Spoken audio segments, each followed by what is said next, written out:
ব্যস্ত শহর, সময় দুপুর ২টা। কেউ হয়তো দুপুরের খাবার খেয়েছে, কিংবা ব্যস্ততার কারণে কেউ দুপুরের খাবার খায়নি। পাশে যাত্রী ছাউনি, কিছু মানুষ অপেক্ষা করছে। কিন্তু কিসের অপেক্ষা? জানলাম তারা খাবারের অপেক্ষা করছে। কিন্তু কেন? তাদের সাথে কথা বলতেই খাবার চলে আসলো। আমি অবাক। ক্যামেরা অন করেই রাখলাম। ক্ষুধার্ত সেই ব্যক্তি নিজেই ছুটে গেলেন অটো গাড়ি থেকে খাবারের পাত্র নামাতে। তখনও ক্যামেরা চলছে, কারণ আমি জানতে চাই এটি কিসের খাবার, কেনই বা তারা খাবারের জন্য অপেক্ষা করছে। ক্যামেরা ঘুরিয়ে সাইনবোর্ডে দেখি প্রতিদিন দুপুরের খাবার বিতরণ আয়োজনে moonlight development society, Bogura, Bangladesh. কিন্তু কেমন খাবার দিচ্ছে তা তো জানতে হয়।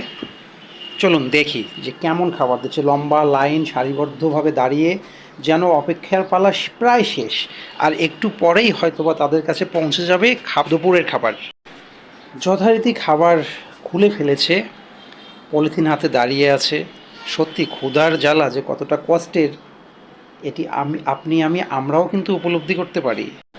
তরকারিটি দেখে আমার বেশ লেগেছে, কারণ এটি মাছের তরকারির সাথে ঝোল ছিল। দর্শক কি পরিমাণ করে দিচ্ছে খাবার, কতটুক করে দিচ্ছে, চলুন তা দেখি। দর্শক, পৃথিবীতে যত ভালো কাজ আছে এর মধ্যে অন্যতম ভালো কাজ হচ্ছে অন্ন দান করা। কারণ এই পৃথিবীতে আমরা যা কিছুই করি না কেন, আমাদেরকে খেতে হবে। দর্শক, খাবারের পরিমাণ খারাপ না, আলহামদুলিল্লাহ বেশ দিচ্ছে। তৃপ্তি সহকারে দুপুরের ক্ষুধা নিবারণ করতে পারবে।